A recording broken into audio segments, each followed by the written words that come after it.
Mapagpalang gabi po sa inyong mga kapatid sa Majuro Christian Church. Ngayon po ay March 13, 2026. At para sa ating pulong panalangin ay nahinto po tayo sa series natin sa ating pagsamba series. I think ang natatandaan ko sa pagsamba series ay nahinto po tayo dito sa tipan sa dugo sa Exodus 24, 3 to 5, and then sa part 2 ay ng tipan ng dugo ay Exodus 24, 6 to 8, part 1 and part 2. So nandito na po tayo sa part 21 para sa ating series sa pagsamba. At ito po ay makikita natin sa Leviticus. No? Samahan po ninyo kung buksan ang aklat ng Levitico chapter 9. Levitico sa Lumang Tipan chapter 9, 22 at 23. Levitico 9, 22 at 23. And then next Friday ay ituloy natin sa verse 24. So part 1 and part 2 para sa part 21 ng ating pagsamba series. At ito naman po ay may kinalaman sa kalwalatian sa tabernakulo. At tatandaan po natin ang tabernakulo ay lugar tipanan na ibinigay ng Panginoon para sa kanyang bayan Israel. At may ginagamit siyang mga pari o mga saserdote dito na naglilingkod sa kanya upang sila ay makausap ng ating Panginoon sa pamagitan ng mga ginagamit niyang mga lingkod, saserdote at mga dakilang saserdote. Levitico 9:22 at 23. Kung nakita na po ninyo ay tingnan po ninyo sa inyong mga Biblia anumang salin ang aking pong babasahin. Ang salin pong ito ay ang Biblia. Levitico 9:22 and 23. Itinaas ni Aaron ang kanyang mga kamay paharap sa taong bayan at binasbasan sila. Bumaba siya pagkatapos ng paghahandog ng handog pangkasalanan, ng handog na sinudog at ng mga handog pangkapayapaan. 23. Pumasok sina Moises at Aaron sa toldang tipanan. Yun nga po yung tabernakulo, no? At sila'y lumabas at binasbasan ang bayan at lumitaw ang kaluwalhatian ng Panginoon sa taong bayan. Okay? So sa mas mabilis po na babasahin ko, itinaas niya Aaron ang kanyang mga kamay paharap sa taong bayan at binasbasan sila. Bumaba siya pagkatapos ng paghahandog ng handog pangkasalanan, ng handog na sinunog at ng mga handog na pangkapayapaan. Pumasok sina Moises at Aaron sa toldang tipanan at sila'y lumabas at pinasbasan ang bayan at lumitaw ang kaluwalhatian ng Panginoon sa taong bayan. Ang Diyos ang magpala nito sa ating mga puso. Tayo po'y manalangin. Salamat po, Panginoon. Muli po ay inyong pinagsama-sama kami sa pamagitan po ng inyong mga salita, sa pamagitan po ng aming pulong panalangin. Aming Panginoon, maraming salamat sa buhay, kalakasan na taglay namin nagmumula sa inyo. Salamat po sa mga pag-iingat mo sa amin sa maghapong pagtrabaho. Kayo ang aming kasama, nag-ingat sa aming mga pamilya at sa aming mga buhay. Salamat po sa mga probisyon na patuloy mong ipinagkakalob sa amin. Salamat po sa anumang mga nararanasan namin, mga problema, pagsubok na nanggagaling sa inyo, na alam namin na ang lahat ng ito ay may kadahilanan na inyong ginagawa sa aming buhay, sa ikatatatag at kailalago ng aming pagtitiwala sa inyo. Patuloy po, palaguin po ninyo ang aming pananampalataya. Patuloy po ninyong gabayan at pagpalain ang aming pag-aaral ng inyong mga salita sa pamagitan po ng mga paglalarawang na pinapakita mo tungkol sa kahalagahan po ng pagsamba na ibinigay po ninyo, Panginoon, mula pa noon hanggang sa ngayon, na talagang ang pagsambang ito ay isang bagay na napakahalaga, hindi lamang po sa inyo kundi mas lalo po sa amin na magawa ito namin, Panginoon, sa paglilingkod at pagbabalik po ng kaluwalhatian para sa aming Panginoon. Pangunahan niyo po kami sa tulong ng inyong Santong Espiritu na siyang nananahan sa aming mga puso. At mong aming dalangin sa pangalan po ni Jesus. Amen. Okay. So ito ang kaluwalhatian na makikita natin sa tabernakulo. Okay, yun ang pinakatitulong makikita natin dito. So sandaling ito ay natapos na po ang unang serye ng mga handog sa bagong tatag na tabernakulo. Ang mga hain ay naialay ayon sa utos, no? At bakit ganoon ang ating Panginoon kung mababasa natin sa Lumang Tipan? Sa mga bagay na ipagkakaloob, sa mga bagay na paghahandog, ay talagang ito dapat ay naaayon po sa nais ng Diyos, sapagkat sa hindi pagsunod, no, sa mga bagay na hinihingi ng Panginoon, lalo na sa paghahandog sa Kanya, ay hindi po ito magiging karapat-dapat. Okay? At naniniwala ko ito ang naging problema din sa panahon ni Abel at Cain. Okay? Ang kahalagahan po ng pagsunod na maaaring talagang kung ano ang nakalulugod sa Panginoon. Ay tulad ni Cain, ay ang hinantog niya ay yung kanyang bunga ng kanyang mga itinanim, no? At itong si Abel ay naghandog ng hayop na ibig sabihin po ay may dugo, no? At sa bandang huli nakita natin ang naging katanggap-tanggap ay ang handog na ibinigay ni Abel. So bakit ganoon ang Diyos sa kaparaanan na ibinibigay niya, no, na utos at paraan sa tuwing may kinalaman po sa pagkakaloob o paghahandog sa ating Diyos. Unang-una po ay napakahalaga sapagkat siya po isang Diyos na banal, matuwid, malinis, no? Kung kaya't nararapat lamang po kung ano yung ikalulugod po niya, ay iyon po ang ating dapat ipagkaloob o ihandog o ibigay para sa Kanya. Tandaan po natin yan, no?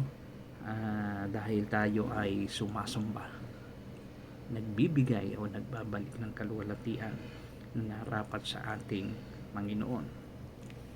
So dito natin nakita na talagang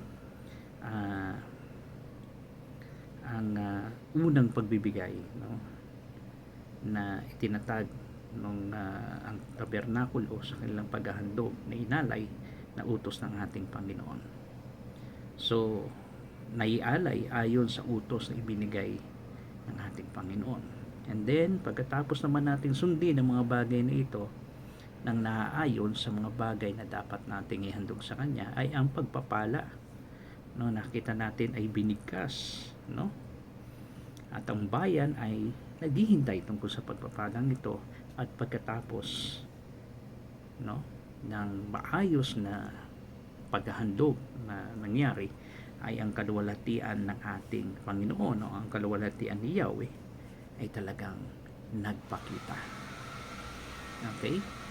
Napakahalaga po noon. Kaya dapat talaga ay naaayon sa mga bagay na nais ng Diyos upang makita natin ang kaluwalhatian ng Panginoon. Kaya nga po sa pagsamba, no, ay napakahalaga na ang maging ah, kahalagahan sa pagsambang ito. Halimbawa, ginagawa natin sa pagsamba sa pangmaramihan na ginagawa natin. Halimbawa na lang dyan sa Majuro Christian Church. Every Sunday, sama-sama tayo at sumasamba sa Panginoon. Ang inaasahan natin ay ang kaluwalhatian ng Panginoon, ang ating masilayan dito, no? Hindi yung kaluwalhatian ng kung sino man, no? Ng sino mang tumatayo sa harapan natin, no? Kung ipinapakita ko ano yung galing o meron sila, no? Hindi ito ang ine-expect natin, kundi ang mga tumatayo sa harapan natin, nagpapahayag man sila ng salita ng Panginoon, nagpapakita ng mga bagay ng mga kaloob ng Panginoon sa kanilang mga buhay, ay ito ay instrumento na lang na ginagamit ng Panginoon para makapagbigay tayo ng kaluwalhatian sa ating Panginoon at makita talaga ang kadakilaan ng kanyang mga pagkilos sa buhay ng bawat isa. So ito ang inaasahan natin, no? Na ipahayag, ipakita ng Panginoon ang kanyang kadakilaan sa ating kalagitnaan, sa ating pagsamba at pagbibigay sa ating Panginoon. Dito natin nakikita ng isang mahalagang katotohanan tungkol sa pagsamba. May bahagi ang tao sa paghahanda at pagsunod. Okay? Kaya napakahalaga po noon. Ha? Ano ba ang nakalulugod sa Panginoon? Ano ba ang kanyang inuutos para magawa natin?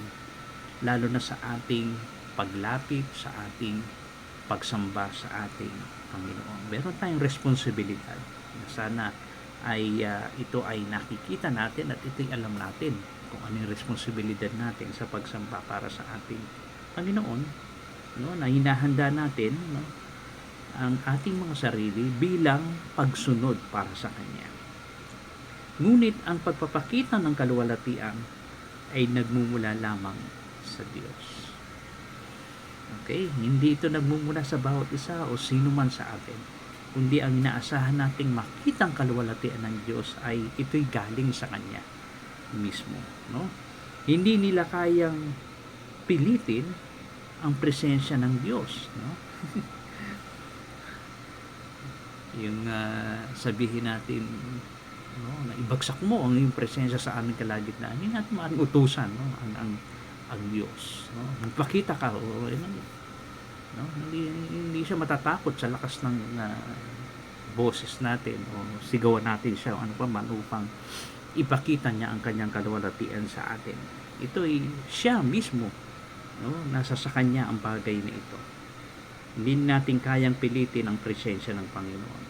Hindi nila kayang likhain yung apoy na siyang tutupok sa mga handog ng Panginoon. Okay? At ito'y galing talaga sa Panginoon. Kahit natatandaan ninyo nung lumaban itong si Elias laban sa maraming mga lingkod ni Baal, no, na idadalangin nila ang kanilang mga hain, at kapag ang Diyos ay nagpadala ng apoy ay siyang ibig sabihin siya ang tunay na Diyos na pinaglilingkuran natin, no, sa panahon ni Elias, di ba? Ang sinunog na handog ay nung manalangin na itong si Elias, no? At talagang ipinakita ni Elias na galing sa Diyos, no, ang pagtanggap, ang pamagitan ng pagsunog niya sa handog na ibinibigay natin, yung burnt offering, no, sa Diyos galing ito, hindi sa atin. Kaya sabi ni Elias, no, buhusan nyo pa ng maraming tubig ito, no. Grabe, no. And then nung manalangin siya sa Panginoon, ibinigay ng Panginoon ng apoy doon sa handog at tinanggap ng Panginoon ang kanyang handog. Galing ito sa Diyos kahit ang apoy, nagpapakita na ito ay tinanggap ng Diyos. So ang kanilang tungkulin ay sumunod. Yan ang tungkulin natin. Sumunod lang sa Panginoon, and then ang Panginoon na o ang Diyos na ang magpapakita ng kanyang kadakilaan sa ating kalagitnaan. Napakahalaga po noon. Kaya yung salita ritong kabod, yung kaluwalhatian, may kahulugang bigat o halaga. Napakahalaga po noon. Sana ay ito ay nakikita rin po natin sa ating pagsasama-sama. Napakahalaga ng kabanalan ng Diyos. Maharap tayo, naglilingkod tayo, narito tayo na mapanatili ang kabanalan sa kanyang gawain sa paraan ng ating pagsamba sa kanya. At anumang mga karumihan, anumang mga bagay na alam natin na sisira tungkol sa kabanalan ng pagsamba sa Panginoon, sana ay maiwasan natin at huwag nating magawa. No? Napakahalaga po sa ating pagsamba ng kaluwalhatian ng Panginoon, sapagkat ito ay nandito yung bigat at yung halaga ng kabanalan ng Diyos. Kapag ang kaluwalhatian ni Yahweh ay nagpakita, ay may bigat ito na dinadala. No? Isang presensyang hindi basta mararamdaman lamang, kundi mararanasan. No? Hindi ito isang nararamdaman lamang, kundi ito isang karanasan. No? Maranasan natin ang kabanalan ng ating Diyos sa ating mga buhay. Yung Ohel Moed, yung tolda ng pagtatagpo, ito isang literal na lugar ng pakikipagtiban, yun nga pong sa tabernakulo, na kung saan ang Diyos at ang kanyang bayan ay nagtatagpo. Kaya itong pagsamba na ginagawa natin sa Panginoon ay kumbaga tayo ay nagsasama-sama sa isang lugar. Ito ay parang nakikipagtagpo tayo sa ating Panginoon sa iisang lugar. Ito sa lugar ni kapatid na Leah sa kanyang apartment. Sabihin, ito ay isang pakikipagtipan natin sa Panginoon na inaasahan ng Diyos na tayong lahat ay sasamba para sa Kanya. No? Pakikipagtipan. No? Kaya pag sinabing minsan, anong gagawin mo sa Sunday? Magsisimba. Minsan pag sinabi natin simba, para lamang isang lugar na parang magmo-mall ka lang, ang dating no? Parang magso-social life lang na parang ganoon. Pero alam natin na pagsamba, pag sinabi natin pagsamba, ito ay tila baga pakikipagtipan natin sa Diyos sa pamagitan ng pagpunta natin sa isang lugar upang sumamba sa ating Panginoon, makipagtipan sa Kanya bilang mga iniligtas niya. So ipinakita nito ang pagsamba ay hindi lamang ritual, kundi pakikipagtagpo. Pakikipagtagpo natin sa Panginoon. Kaya sino katatagpuin natin? Ang ating Panginoon. So sa ating buhay, maaari tayong maghanda, manalangin, umawit at maglingkod, gaya ng mga nakikita natin sa ating pagsamba sa Panginoon. Umaawit tayo, may nagpapaawit sa atin, may mananalangin tayo, may nananalangin sa gitna natin, na ito ay pagpapakita ng paglilingkod na ginagawa natin habang tayo ay sumasamba sa ating Panginoon. Ngunit ang tunay na pagsamba ay nagiging buhay kapag ang Diyos ang kumikilos at naghahayag ng kanyang sarili. Okay? Yun daw ang tunay na pagsamba.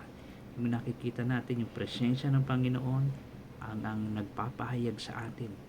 Hindi tayo mismo. Kung nakikita natin, ito ang kapahayagan ng Diyos sa pamamagitan ng kanyang mga salita. Na ang Diyos ay buhay, na kumikilos at nagpapahayag siya ng kanyang sarili sa ating kalagitnaan. Kaya napakahalaga ng salita ng Panginoon sa ating kalagitnaan, sapagkat doon natin makikita kung paano nagpapahayag ang Diyos sa ating kalagitnaan, na siya ay isang Diyos na buhay, na kumikilos sa ating kalagitnaan, na ang kanyang sarili ay gumagawa at nagpapahayag sa atin. So ang layunin ng bawat altar, bawat handog, bawat panalangin ay ang makatagpo ang Diyos na buhay. Kung kaya meron tayo sa ating mga programa, may awitan, may banal na hupunan, may pananalangin, may pag-aaral ng salita ng Diyos, sapagkat yun ang kaparaanan na kung paano na makatagpo, no? Ang Diyos na buhay natin sa pamagitan ng mga bagay na yun. Kaya napakahalaga po, lalo na yung ating pag-aaral ng salita ng Diyos. Kaya, Panginoon, ikaw ang may-ari ng kaluwalhatian. Amen. Salamat na tinatawag mo kami na lumapit at maghanda ng aming mga puso. Ang napakahalaga po niyan, na sa ating paglapit, sa ating pagsamba sa Panginoon, na handa po ang ating mga puso. Naway sa bawat pagsamba, hindi lamang gawain ang mangyari, no? Kundi tunay na pakikipagtagpo sa iyong presensya. No, hindi tayo natatali lamang sa mga programa, pero sana ay ito ay makatulong upang yung pakikipagtagpo natin sa presensya ng Diyos, sa banal na Diyos, ito ang mangyari sa ating pagsamba sa Panginoon. Kaya pagkatapos ng ating pagsamba sa Panginoon, ay maaaring tanungin natin ang ating mga sarili, kamusta ang aking pakikipagtagpo sa Panginoon, no? Sa aking pagsamba sa Kanya kanina, no? Sa tuwing linggo na tayo ay nagsasama-sama upang sambahin ang Panginoon sa personal nating buhay na sinasamba natin siya, kamusta ang ating pakikipagtagpo, no? Nakita ba natin ang Kanyang presensya? Nakita ba natin ang Kanyang pagpapahayag na gustong ituro sa atin pagkatapos ng ating pagsamba sa Kanya? Napakahalaga po ng bagay na iyon, no? Kaya yung Kanyang kaluwalhatian sa tabernakulo, sa lugar na kung paano doon nakatatagpuin ng Panginoon, nawa nangyari sa atin, no? Nangyari na talagang ang Panginoon ay muling nakatagpo ko sa pamagitan ng Kanyang salita, sa pamagitan ng nakita natin ang Kanyang presensya, ang Kanyang kabanalan, Kanyang kadakilaan, at napakalaga na tanging magagawa lamang natin ay ang sumunod sa Kanya upang mangyari, no, na magpahayag ang Panginoon ng Kanyang kaluwalhatian sa ating mga buhay at sa ating kalagitnaan. Sapagkat kung walang pagsunod, imposible po na mangyari na makita natin at makatagpo natin ng Panginoon, no? Napakaraming hadlang ng mga bagay na yun kung hindi po tayo, wala po tayo sa ilalim ng pagsunod sa ating Panginoon. Napakahalaga po sa buhay ng mga Kristiyano, no? Kaya darating na linggo, muli ay kakatagpuin natin ng Panginoon, no, sa ating pagsamba sa Kanya. So ano ba yung inuutos niya? Ano ba ang makapagbibigay ng sabihin natin ay sa ikababanal, no, ng ating pagsamba sa Panginoon, at yung mga bagay na alam nating hindi maganda at alam nating kasalanan, dapat hindi natin dalhin, hindi natin daladala sa ating buhay, kundi ang puso natin ay nasa ilalim ng pagsunod sa ating Diyos, upang sa ating pagsamba ay talagang makatagpo natin siya at makapagturo sa atin kung anong gusto niyang ituro sa atin sa pagpapatuloy ng ating pagsunod para sa Kanya. So, kaluwalhatian sa tabernakulo. Tutuloy natin sa verse 24 next Friday, loobin na Panginoon. So, dito po tayo nagtatapos, at nawa ay muli po ay nakita natin talaga ang mga paglalarawan, ang kahalagahan ng tunay na pagsamba, na nakikita natin ang kahalagan ito, na kahit sa simula pa noon sa lumang tipan ay nakita natin na ang pagsamba ay makikita natin na nandoon na hanggang sa ngayon, na dapat ay nagagawa natin at nararapat na talagang ibigay natin sa Panginoon ang ating tunay na pagsamba para sa Kanya. Tayo po'y manalangin. Salamat po, Panginoon. Muli po, Lord, ay tulungan po ninyo ang bawat isa na sa bawat pagsamba na nangyayari, Panginoon, sa inyong iglesia lokal, ay handa kami na makipagtagpo sa aming Panginoon, upang makita namin, Panginoon, at ipahayag niya, ipakita niya ang Kanyang kadakilaan, kaluwalhatian, ang kanyang pagpapahayag na nais niyang ituro sa amin, at nawa kami po ay handang sumunod sa Kanya. At nawa, Panginoon, sa bawat pagsamba nga po ay ang kaluwalhatian mo ang aming inaasahan, ang inyong presensya, Panginoon, sa pamagitan po ng inyong kabanalan, ng inyong kadakilaan. At salamat po, Panginoon, sa provisyon na binibigay mo sa amin upang kami po ay makapunta upang katagpuin ka, Panginoon, sa pamagitan po ng sama-samang pagsamba na ginagawa po namin.